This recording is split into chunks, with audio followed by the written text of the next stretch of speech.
Hello and welcome to the Outdoor Recreation Council of BC's January webinar. My name is Ryan Stewart and I'm facilitating today's discussion. Thanks for being here.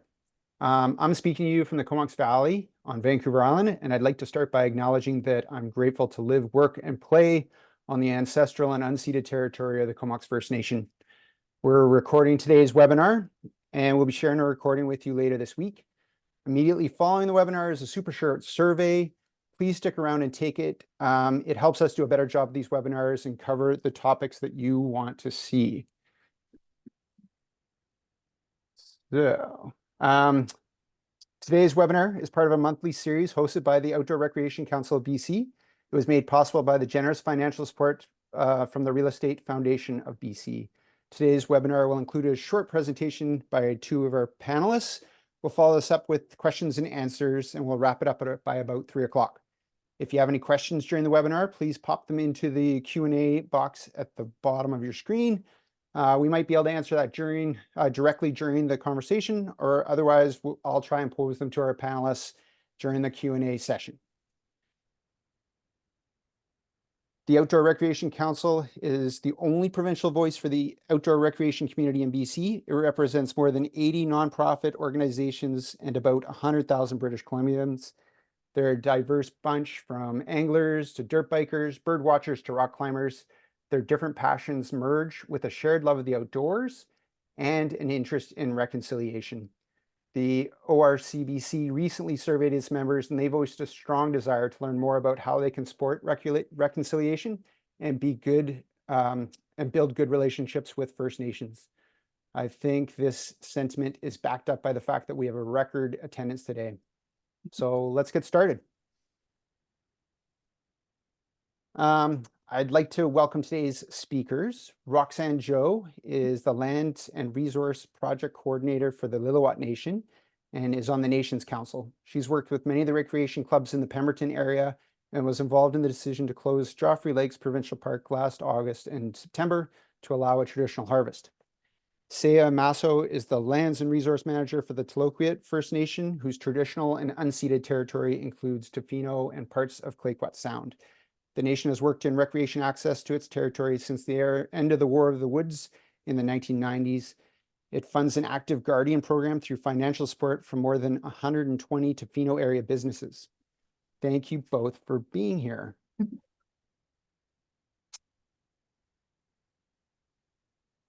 I'm going to switch this over and hand the mic over to Roxanne Joe. Roxanne, can you introduce yourself and give us some background on how the Lil'wat Nation has worked with the recreation community in your traditional territory? Yes, absolutely. Thanks, Ryan. Kukshimkau. I'd like to start off by introducing myself with my traditional name, Enchesh Zumulush, which means big eyes. My Scratchit is Roxanne Joe. I am from the Lil'wat Nation, and I work for the Lil'wat Nation as a Lands and Resources Project Coordinator, as Ryan already mentioned. I've been working here since 2021, and I'm also a newly elected leader of the Lil'wat Nation, holding the portfolios of health and wellness, community services, and also recreation. I'm 6 months in of my first year of my first term on council, and I'm also the youngest one on council, so it's been a big learning curve for me. It doesn't stop there. I've also been a volunteer and consultant and member of the Pemberton Off-Road Cycling Association, also known as PORCA, Pemberton Valley Trails Association, PVTA, since 2016. Through my work with Lands, we're all connected along with other affiliates in a collaboration called the Pemberton Valley Trails Master Plan Working Group. The Lil'wat Lands and Resources Department also sits at various tables with provincial counterparts called the Visitors Management Strategy, with the goal to co-manage popular rec sites within our unceded territories such as Joffrey Lakes Park, Meeker Hot Springs, Keelhole Hot Springs, and Takewell Lake recreation site. Lastly, a more recent endeavor and out of my comfort season, I was invited and accepted to be on Helicat Canada Indigenous Peoples Advisory Group this fall. And one thing that I really care about in these collaborative rec groups is, and why it's important for myself as Lil'wat to be involved, is that we're all wanting to answer, or at least try to answer, the somewhat common question: how do we bring reconciliation into these outdoor recreational communities? Now, I say this, it's a somewhat common question because not everyone is doing this and not everyone is taking the steps towards reconciliation in these outdoor communities. The human nature of privilege is still very present in the recreation community. And I'm sure that there's some of you who have never heard of such collaborations before. And I say this because there's always room for improvement.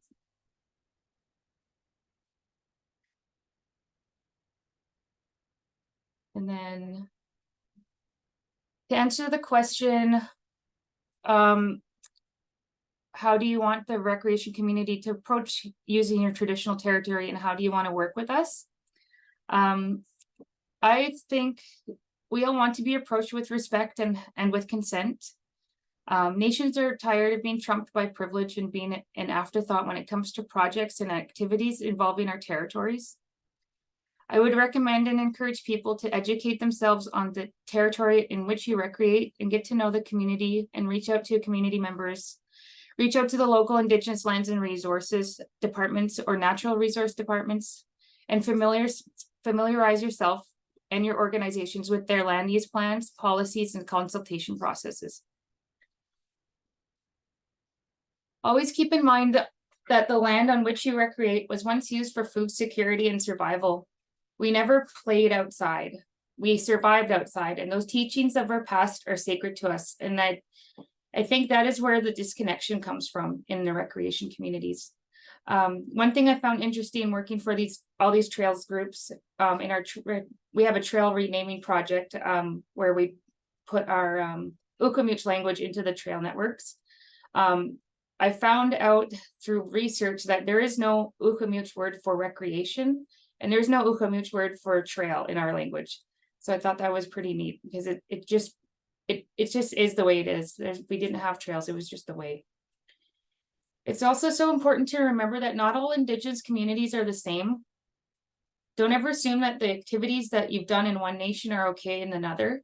We may have different values of recreation and the outdoors. Next, I wanted to share some examples of how to work together. Some photos of our collaborations. I'm just gonna share my screen. Bear with me here.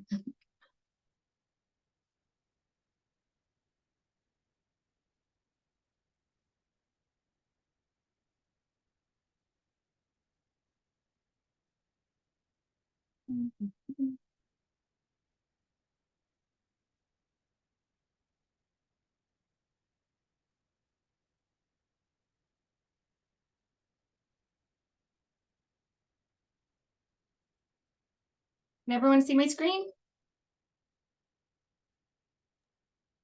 Not yet there, Roxanne. Okay.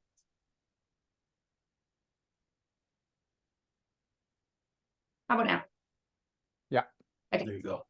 Sweet.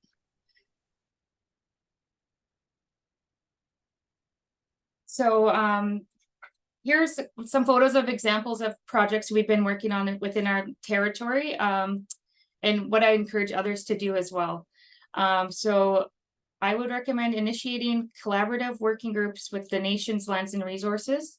Nation members should always have a voice and a seat at these tables. Introduce language into the outdoor recreation communities. I've been working together with PVTA and PORCA on renaming trails to showcase our nation's presence in the biking community. So the photo here is a trail that was called Teepee Trail, which was kind of not fitting for our culture and our nation. So we renamed it Shilelps Trail, which means tent in our language. This is an ongoing project, and there are more trails that we will be renaming.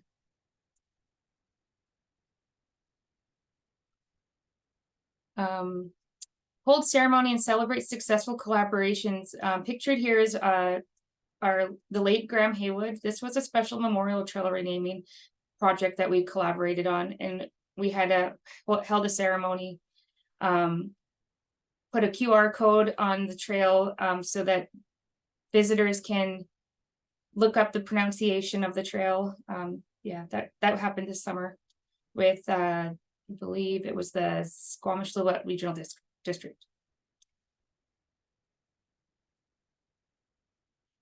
Make meaningful connections with your groups. Our Lands and Resources was invited to participate in a local trails expo. So this is our staff.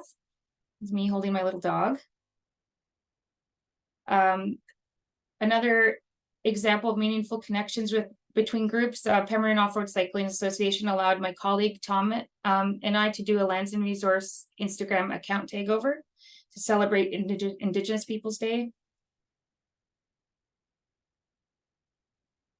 Our visitors management strategic planning groups go on field trips together. I really enjoy these activities because we don't only connect with each other on these field trips, we connect with the land and our collective purposes. Another recommendation for collaboration, I would say, is to give back to the communities. Fund and support your local Indigenous recreation groups. You're pictured here are some students. We brought a mountain bike program to our community, which was really successful. Pictured here is Sandy Ward, who works with Indigenous Life Sports Academy, and she took me out riding one day. We really, really appreciate when we can get our youth out on the land. Last example I'd like to show on how to work together is to listen to us. We know the land and we want to protect every aspect of our nation's territories. We know when enough is enough, and our inherent rights should always come before privilege, tourism, capacity, and overuse. Pictured here is our Lands and Resources group. We took it upon ourselves to close Joffrey Lakes Park because of the overuse and over visitation.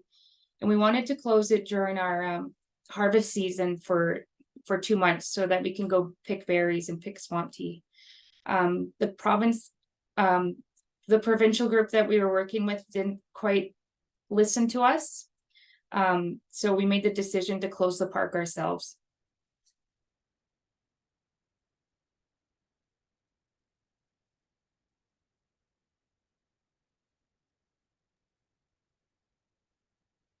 All right, that's all I got. Awesome. Thanks, Roxanne. What was the reaction with the community when you closed Joffrey Lakes? What did you hear from people in like the Pemberton area, for instance? The locals were very supportive of our closure. I think the tourism community, like outside of the Sea to Sky, were more disappointed because you know, some people had to drive all the way up and they found out that it was closed. We had lots of emails rolling in of support of our decision to close. The main worry is that we weren't just given our time and space to practice our inherent rights, and at the time we just wanted to go pick our berries, pick huckleberries, pick swamp tea, and you know, it was kind of like, okay, yeah, sure, we'll help you do that, but we'll do it next year. So, you know, we don't want to do that next year. It was really confusing because the park was closed, and then the province worked with us to open it up again for certain weekends. They wanted it open for long weekends, and we didn't understand that because, like, you know, the berries don't grow just like, you know, they're if they're in season, they're in season. We want our time and space. So it was very we felt kind of like we're backed into a corner when we had to reopen the park. But all in all, it was a powerful experience. Yeah. Well, yeah, maybe just elaborate on that for a second. Like, what did you get out of that experience as a community, being able to be there without the big crowds? Yeah. Was it as much that as you know, you kind of made that point about sort of enough is enough and giving it a break? I mean, is there a bit of both of those things going on there? Yes, absolutely.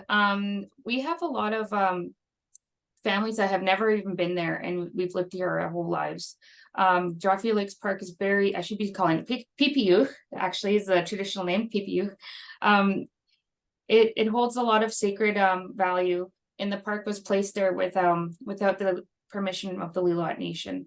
So just taking back that power and saying and making the statement that this space was ours and always is ours. Without the crowds, it was really awesome to see so many families taking their children out there that have never been out there before. I myself did a cleanse with my brother on the hike up there. Yeah, Nice. Excellent. indescribable feeling. The day after we closed it, I went to go check on the park with our chief, and that was such a beautiful experience because he sang our ancestral song, and it was just three people there, and I've never seen not hundreds of people, like flocks of people there. Yeah, it must have been a really unique time to be in the park.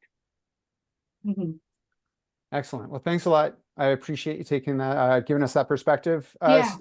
Thea, I'll hand it over to you. The Tloquit have been working on recreation management in your traditional territory, maybe longer than any other nation in BC. I'm just guessing on that one, but it feels like possibility.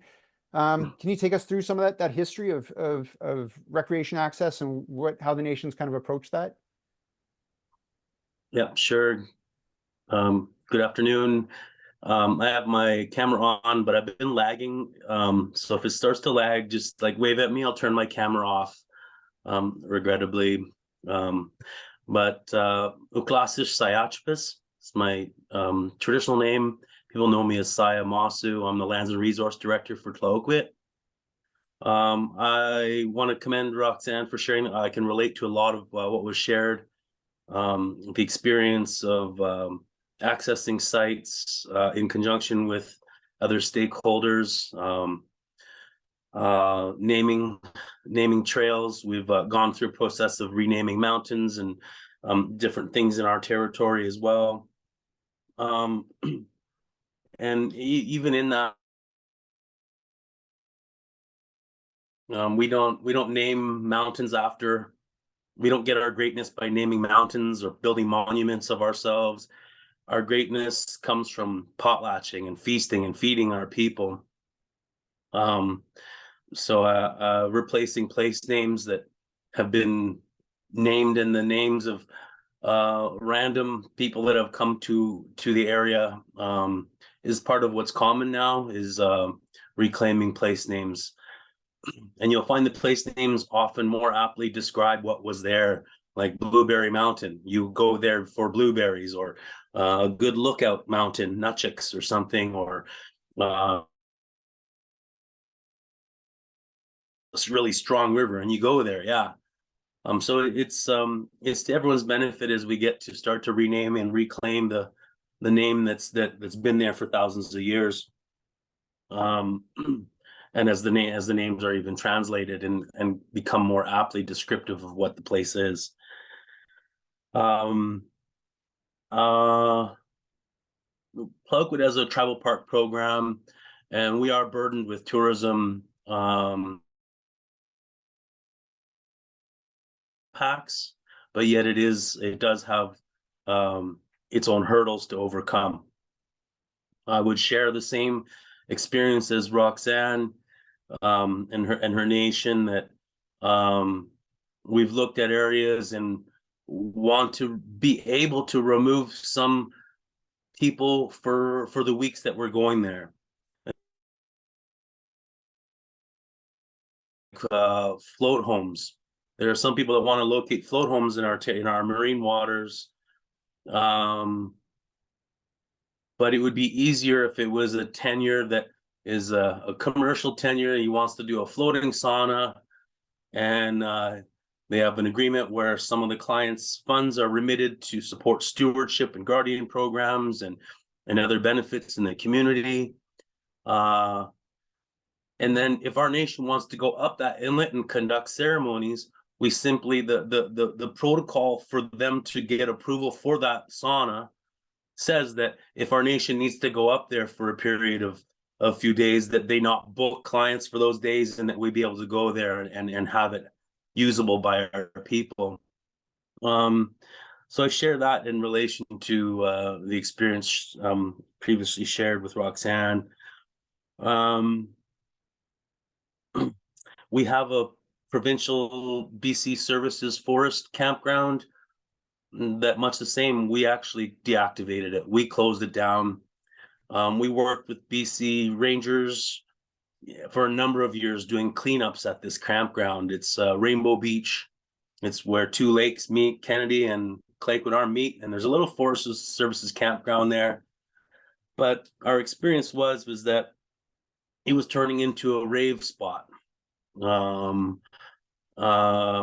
was problems, so two lakes are merging, and then there's that much bathroom issues, and it's just, you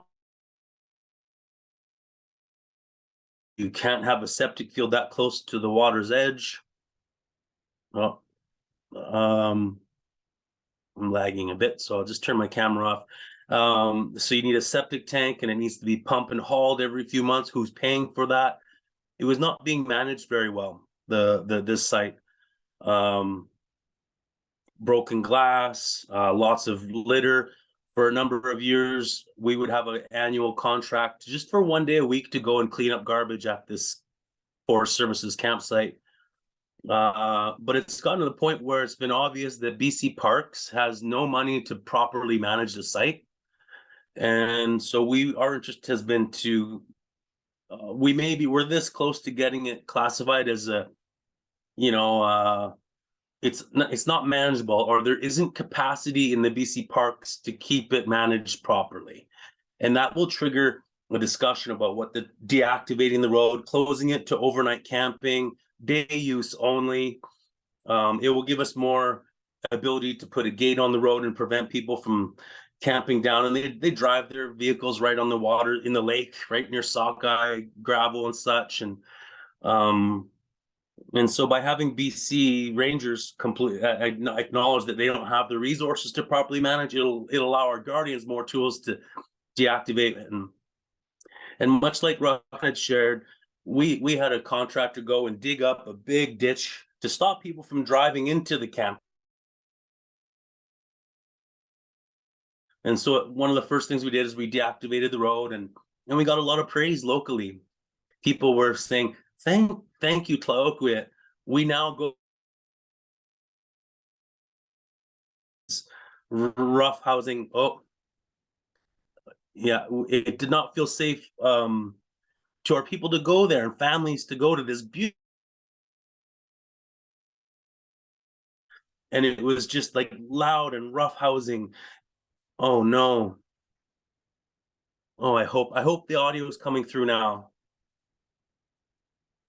Yep, for the most part, every now and then, just clipping out, but getting It's the quite basic foggy. message. Yeah, it's foggy in Tofino, and our internet is beamed in. Oh my, I hope some of, I'm excited to share our knowledge. Most of what you're saying is coming through. Say it's just the odd little thing here and there. So we're definitely getting the gist of what you're saying. So keep going. Yeah. Okay. And so the rec site was not feeling safe and welcoming, and we did get a lot of praise from the local region that it's being returned to a place that's family oriented. People can't drive their vehicles down to the waters. Useful client, someone that is packing in and packing out. Our guardians do a lot of illegal dump site cleaning up. We're on the pulling over any pullout on the highway in our homeland, and looking where people like to dump things. Ultimately, we're getting some signage up in our language and in stewardship to explain about illegal dump. In the Kennedy Backroads system, this year I've put a contract to deactivate a lot of spur roads. Beach, where we can go and check and say, hey, no overnight camping, and just to manage. There was a forestry bridge at Rainbow Beach that last year it got set on fire in one of the biggest droughts of the year. And this was us. We had pressured the region. We have an illegal camping problem.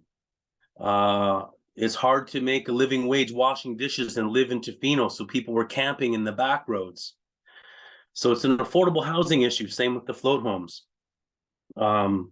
Cheaper to put a house on the water than it is to buy a house. But as the back country, And so we worked with the mayors and everybody to try and get some funding for guardians to monitor the backcountry roads. And we'd go out and meet clients that are parked on the road and let them know we take their license plate and encourage them to be good campers.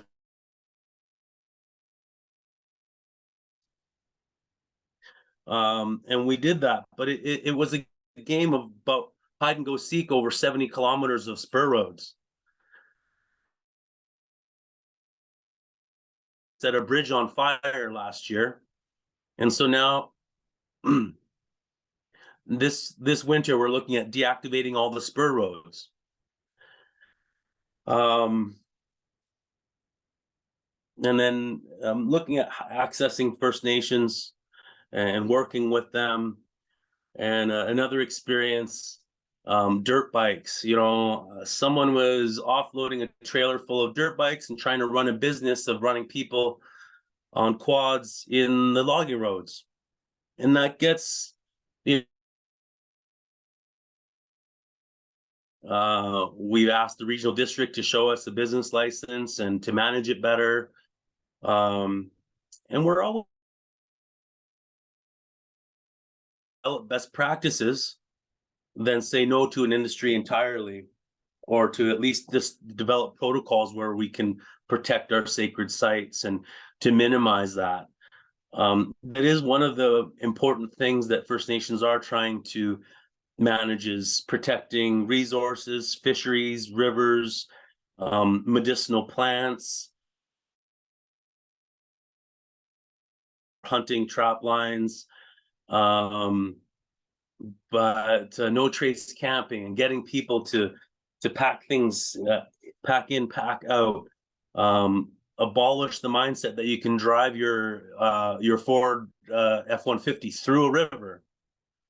You know, this 4x4 backcountry, and if we work with a guide outfitter, we want that promise that that's not happening, and that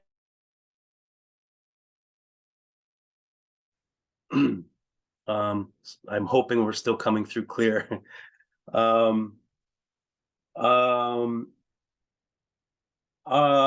You know, for common day use, I wish it was more common for people to say, oh, I'm gonna go hike in this territory, and I know I can look on the website and go to their lands department and press PayPal donate. We manage quite a few trails. We have a boardwalk trail and other alpine trails, but they're difficult, costly, and the more people going to trails, the more roots of trees become exposed if it's not a boardwalk. So without a boardwalk, it's inevitably going to wear away the soil and the ability of that tree to drink from the soil if the tree roots aren't covered. And we've seen that in managing high use trails out here. We have 1 million people a year coming through Tofino, and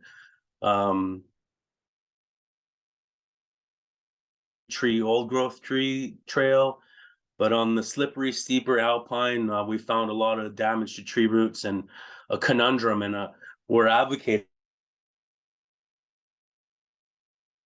it should be resourced properly, where they're building steps like the grouse grind all the way up, and which would change the flavor of it, but it's the only way to have a trail that isn't going to impact the forest, at least in some of the areas on that trail. I didn't go too much into the history, mostly about what's going on and impacts and the difficulty of managing it and how to mitigate. And did have an experience on an alpine hut that was created, and we didn't want the alpine hut created because it puts people there up high in the mountains, and now they wake up at 7:30 in the morning. They have 12-hour day to go and explore our sacred areas, and it's been a difficult one. And there's a cave that was nearby this alpine hut, and we knew it would lead to desecration. And about 4 years later, to put some rebar and engineer a closure to this little cave. but that's an unfortunate outcome and something that we're always trying to manage with the outdoor rec group. It is, it is more sustainable industry, and it can have lower impacts, but we do need to do it respectfully. Right before the outset, protect areas such as, gating off this cave to protect the heritage site. But getting protocols with their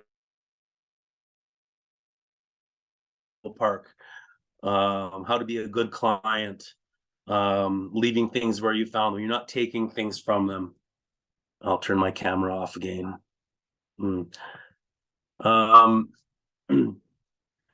So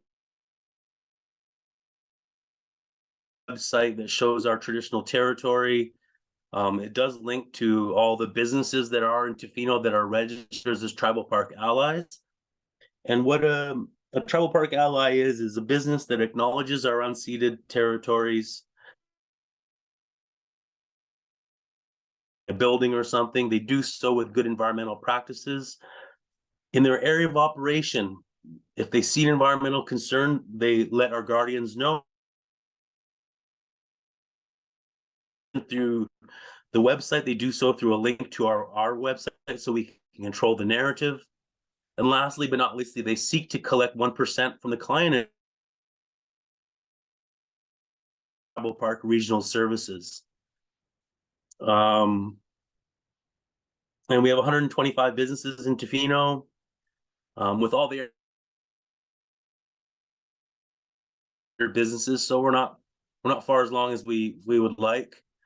But we're getting somewhere, and we're getting far along, and the money we do receive has been really monumental for the Guardian program. It is difficult to run a Guardian program, paying people and to train them, $20,000 per training course for a cohort of 12. The year it's 400 grand plus assets and vehicles and operational costs for Guardians.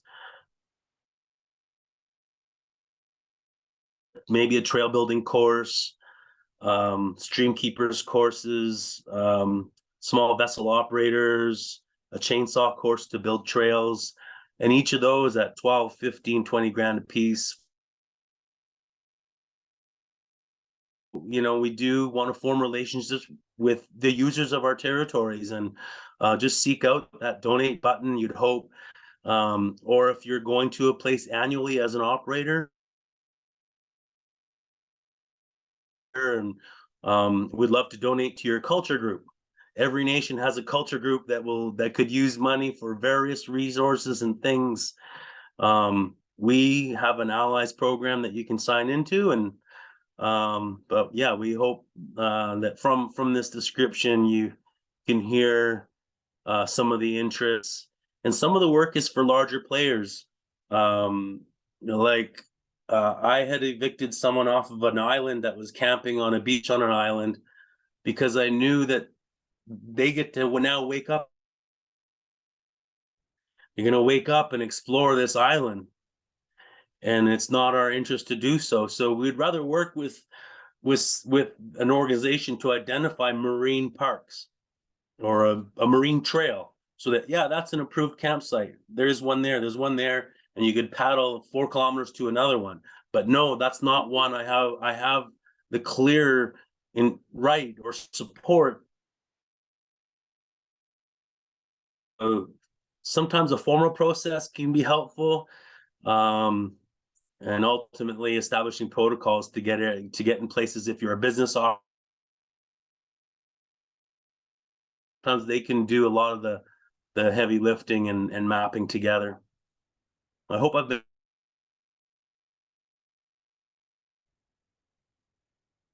Thanks, Aya. It was a little crackly there at the end, but I think we got most of the gist of it. And we'll just move on now to the questions and answers. And there's a bunch of them rolling in here. But maybe we can start with one. When it comes to, you both sort of touched on this. You know, how do you view recreation access to your territory in the sense of what's your opinion on the rights of non-nation members, people recreating, for instance, on their rights or their ability to be on the land, on the water? So maybe Roxanne, maybe we'll start with you. Can you just kind of give us some thoughts there of how you look at that, how your nation looks at that? I find our nation's quite progressive, and we like partnerships. As a recreator myself, yeah, I'm not sure how to answer that. We have really good working relationships and groups that try to work together. The recognition is really going far this year, especially with the adoption of UNDRIP. You know, there's community plans being rewritten, policies being rewritten to help better reflect our rights as Indigenous peoples. Outdoor, not just with outdoor recreation, but land use, just general land use. Yeah, that's all I got for now. Sorry. No, that's great. Yeah. Saya? Yeah, sure. Cloakwood is very collaborative, as you can hear, and our land visions are done through an open house process with the public invited. But we do regard almost all user groups as stakeholders or user groups, which fall second to our interest, whether it's to protect a sacred site or to protect an area for fisheries. But yet again, referencing that we want to, it's better, it's nice to work with the business operator to establish protocols and best practices and say, if you want to go, agree to these terms, and then it's going to minimize our impact. You're going to agree to not camp. You're going to agree to not let people camp overnight in areas not designated. All these other things, and to mitigate and to have a cooperative, collaborative relationship. And so it is looking for that space to work in. Yeah, we look at them as a user group, and yeah, there's a lot still to be done in elevating the role and presence of First Nations in all aspects of land use. And so for starting that, you know, that discussion, that protocol discussion, like I'm a mountain bike club or I'm a paddling club or whatever I am, and I want to, our members want to recreate on your traditional territory. What is that first step? What should that look like if we want to sort of establish that? Usually a phone call to our lands department. I think Roxanne would echo that. Yeah, definitely. Yeah. I find when people reach out to us, they're not sure if it's the right department. Sometimes you get sent to the wrong person. One thing that we've been doing in our area too with reaching out, as like a lot of these recreation, like a lot of trails, for example, have been built before these relationships were developed. So we're trying to mend those wounds from the past, by properly consulting with the lands department, reviewing these trails, making sure that they weren't built in an archaeological important area or spiritual area. Yeah. I'd like to add to that, because of our experience with all the logging roads in Clakewood Sound. It's our opinion that, when we were consulted to put a cut block in an area, do cultural surveys and help design the cut block and retentions and approve the road to be built to access the cut block. It does, because that's a crown road now made through a forest, and it does not mean that road needs to exist there forever now, granting access for people to go out and explore our sacred areas. Some roads are meant to be great. You've done that venture. We're going to grub it over, close it over, and plant trees on the road, deactivate roads formally and entirely. So even if a First Nation establishes what's called an IPCA, an Indigenous Protected Conservation Area, that may mean that all of that whole area wants to be naturalized to an. So I did want to share that aspect of how Tlaoquit looks at roads that have been put from these gravel roads that have been put everywhere. Like I've said, we're already putting boulders on some of them because of the poor management plans. And we better space, and we're still allowing people to go walk these roads and go mushroom picking. They're just playing hide and go seek and risking the burning down of our forest. All right. I think both of you, there's that idea of calling and consulting. I mean, and one of the things I've heard a lot is that the nations, because of all the expectations to consult and to approve different things on your land, that you're busier than ever. I don't know if that's true of both of you, but maybe can you talk to us a little bit about what that impact on the workload of your nations has been, of that extra level and expectation of consultation, and how that impacts your ability to respond to recreation groups if they come to you with different requests? Well, this past year we've had unprecedented amounts of referrals coming in, and surrounding recreational activities, specifically commercial activities. The amount of Joffrey Lakes Parks referrals for people to do guided hikes licenses was so much that we had to put a moratorium on it, so that we just don't know when would we cap it, or when would we put a limit on the amount of businesses that are out there.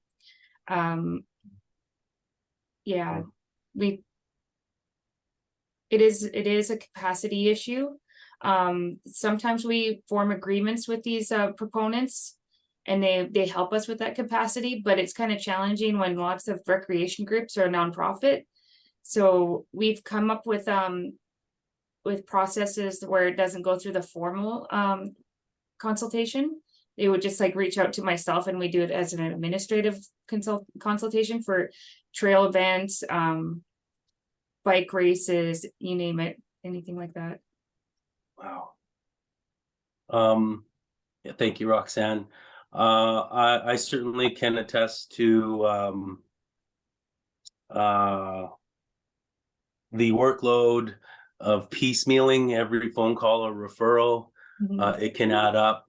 It's workable sometimes, and sometimes you have the time to allocate to it and get them, and you're almost doing a consultation on where do you plan on hiking, where do you plan on bringing clients, setting all the protocols. And yet at some point it would be nice to have a larger body saying, hey, can we work it out for the whole industry? And also I have a nation nearby that they put a cap on the number of people going to the hot springs. It used to be a free-for-all. Now they've capped it, and it's a better visitor experience.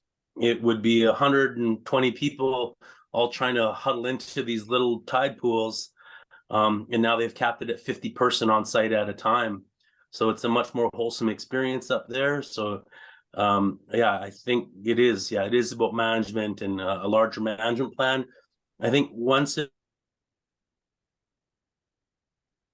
is running and it's more wholesome and fulsome, it would be apropos to get a regional plan together and talk about practices and get commitments from all the permitted and licensed guide outfitters to commit to all the protocols that Roxanne or I are hinting at. You're all going to commit to, if the nation wants to have a closure, they will notify this body, and it will be emailed to everybody that please don't book during these days. We are committing to that so that we can work together in this land. We're agreeing to not leave garbage. We're agreeing to report environmental issues. There is some work, and sometimes it can be done piecemeal with a phone call to our office, but over time that adds up. And you're right, we do need at some point get some regional planning together when it is useful, and the industry has grown to that point, a regional plan and an event like this or bigger and more is needed. I wanted to Right. add something too, in regards to the referral process, and referrals or consultations with recreation groups getting backlogged. I think that's what you're speaking about, Ryan. It's like, you know, there's just lots. Our department prefers when you're putting in a consultation through the province for land use that you reach out to the First Nations community first. That way you develop that good relationship, that you tell us right away that what your plan is with the territory. Sorry, my phone's ringing. So yeah, that's one way to speed up the process, is just connecting directly with the nation rather than putting the referral through the province first, because then you have that background. We know what's going on, we know what to expect from the province, so we keep our eyes out for it. Yeah. And so having that approach is going to help streamline it from the recreational side as well, as if you do it through that way. Yeah, like right now, and one example right now is with our Pemberton Valley Trails Master Plan Working Group. A lot of these trails have not been Section 57. So in lieu of submitting it through the province, we've all discussed it, like, we're just going to do it on our own. Just, yeah. Some of those members are probably in this webinar right now. All right. There's been a couple questions, and you guys have touched on this as well, regarding renaming and naming. So naming a trail, say, or renaming an old trail or a place name. Is there a place for recreation groups to lead that effort, or is that something that they need to come to the First Nation and really do in a very collaborative way, or a First Nations led way? Yeah, I like the collaboration piece. For our nation, we have a policy called the LCHLA. So that's the Lil'wat Cultural Heritage and Language Authority. So whenever we rename trails, we have to go through that authority for approval, because we want to make sure that the language is being used in a proper and respectful manner. I would not recommend outside recreation groups just going around and taking our language and putting like on bike trails or anything. It's much more special when we're collaborating. Like I said in my speech earlier, we celebrate those. We have ceremonies when we unveil them, and it just ties both groups really well together. Yeah, echo that sentiment, and that would be the natural way. Finding a place name together and then get me. Yeah, and the nations that you're recreating on, they might have a different authority. One nation might not want to do anything with their language. Maybe it's very, very private. But and meanwhile, here at Lil'wat, we're celebrating our language. We're bringing it back. That's why it's very important to collaborate. All right. We also had a couple of questions about land acknowledgements. Do you guys have any guidelines there, or suggestions for, what to say, when to do it, how to, which First Nation group to recognize? For instance, me being in Comox, I tend to recognize the Comox First Nation rather than, say, Coast Salish. But is there times when I should be, if I'm talking to a provincial or a national body, doing it differently? Or do you guys have any thoughts on that? Guidance there? My thoughts on that is with land acknowledgement. Yes, you can always do a land acknowledgement whenever you feel it's right. My thoughts about land acknowledgement is just don't make it a part of your agenda. It's not sincere if it's just an agenda item that you have to tick off. Yeah.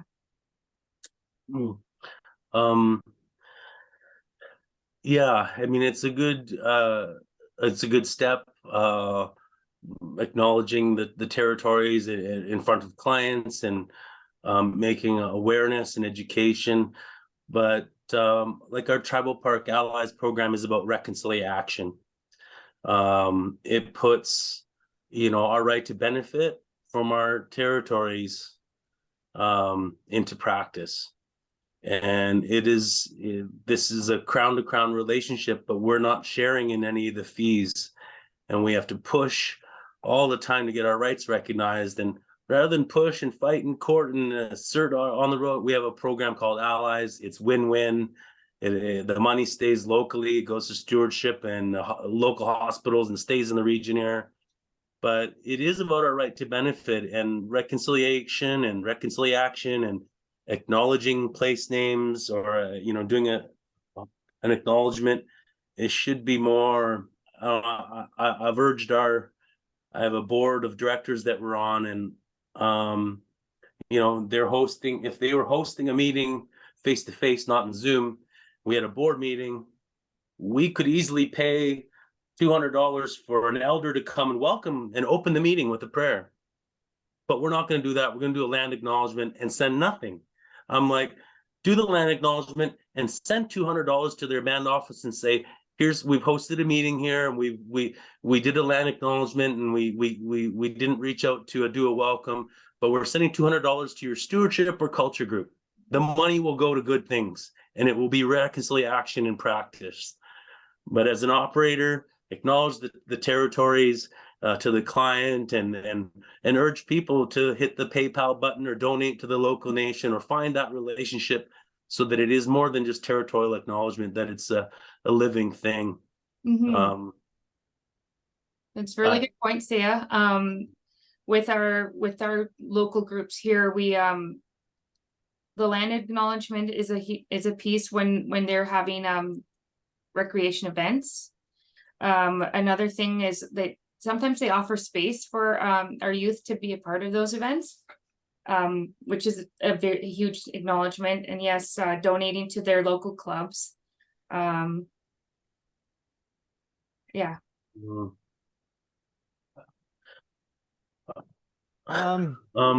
Sorry, Ryan. Yeah. I just,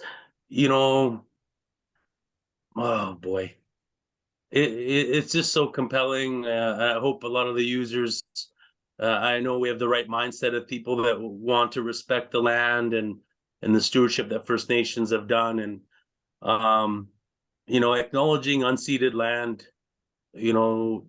Lil'wat, common stories that no treaty has been signed here.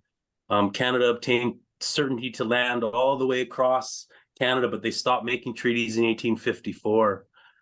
In the 1600s, we were a whaling society, and then in 1778, Captain Cook came, and we had 30 years of fur trade. We had a skirmish with the American schooners. We kicked a military base out of Tofino. This would be America if it was not for Tlaoquit. And then instead of getting treaties, access to land through treaties, they banned the potlatch in 1888. Then they took our children from learning how to follow the fish around our homeland by putting them in residential schools, 1898. But we hid our culture in Christian holidays. We hid our potlatches with curtains. We'd fold up the curtain if the RCMP were coming, because it was illegal to potlatch. And then in 1960, First Nations were allowed to hire lawyers. In 1984, we stopped logging Mears Island by going to court to see who has title to the lands. And so for the first time, after winning in Supreme Court, Canada was forced to negotiate treaties again, to deal with Tlaoquit First Nation, who declared Aboriginal title on Mears Island, to stop logging and protect the very drinking water for Tofino. And yet, at the UN, it's a human right for Indigenous people to benefit from their land. And here I am with the human right and a Supreme Court of Canada title case, and I got to knock on doors to get our. I wanted to give you the Coles notes on why it's important to acknowledge unceded land, because these are unceded, never been treated. There's been skirmish. We avoided the banning of the potlatch in the residential schools, and yet we're still here. And our lands are unceded, and we have a crown to crown relationship, and we should be deriving a benefit from the use of these lands. So just please think of that. I'm sorry. No, not at all. I think speaking to that to a certain extent, that there was a question about you both mentioned the the kind of a burden of tourism, a burden of people on the land. I mean, what is something that, as recreation groups, as people that care about the land, what can we do to sort of make that so it's not a burden? I mean, maybe this speaks to what you were just saying, Saya, with the Allies program and with the donations. But if you have anything else to add, I think people are definitely interested. Yeah, contributing to the nation's guardian, the lands. It's like, we have float planes that take off here all the time, and it took us a few years, but they're all signed up as allies now. But until then, every plane that took off, it felt like they were polluting every citizen in the region. It's so loud, echoes through all the valleys, and it's like, I wouldn't be so upset if they were helping put a roof over our basketball court. I have to argue about parking downtown. It's so choke full, and I just want to go to my boat and go to my island, and I can't park within 500 meters of the dock. Well, I will walk a little further if I know they're building us a longhouse, which we don't have. So it is important that fiscal relationship, lifting up, rising tides float all boats, and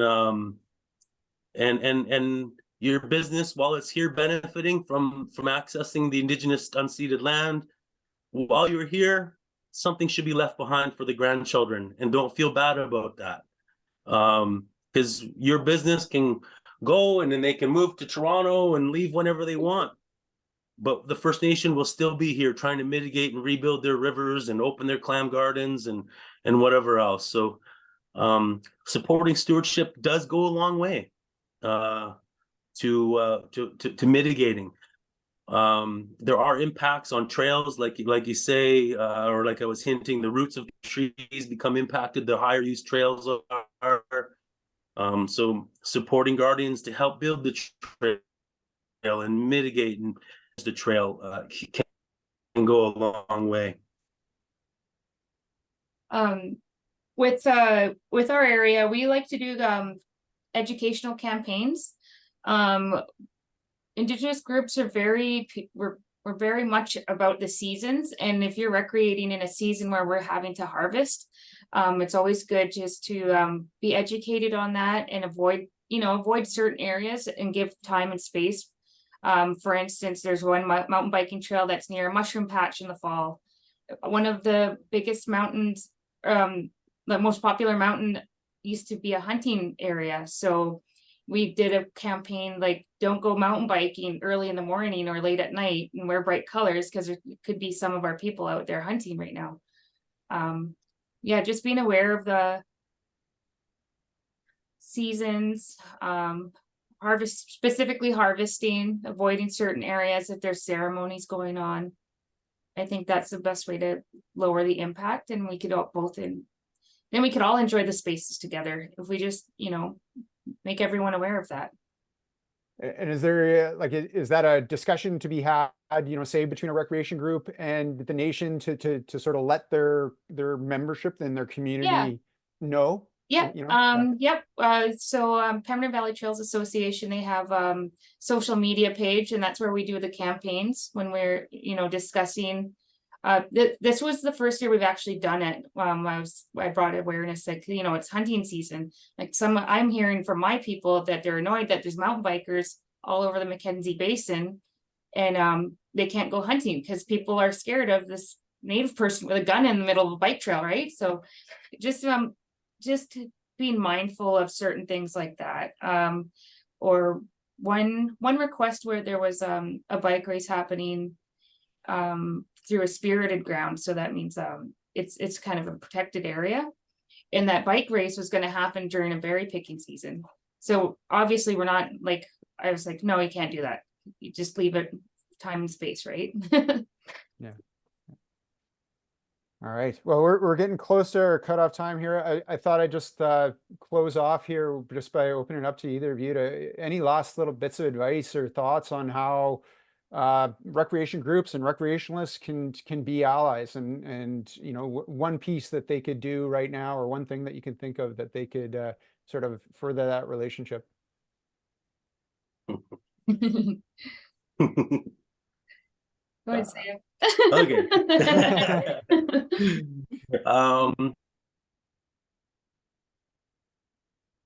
And obvious, seek to connect to the Indigenous nations if you're an operator. Might be different. But if it's your common watershed and your, what's the harm in donating something to the First Nations Christmas Fund or Guardian or Stewardship Program, just to have that solace of that you've contributed to these unceded lands and to mitigate the impacts of tourism and users. Yeah, I think just being aware and educated will go a long way of the territory you're in. And to be a user group that is respectful, packing in, packing out, leaving garbage, and creating work for someone to go and clean up after their access of an area, that's just regrettable. So just try and be a respectful user of the watersheds can go a long way. Thank you. Roxanne? I've seen so many good questions in the chat here, and I wish I could just type and answer all of them. So I'd like to offer my email address to everybody if they wanted a question answered and we kind of missed it. I did see someone was thinking or was asking if I could share the document that I read.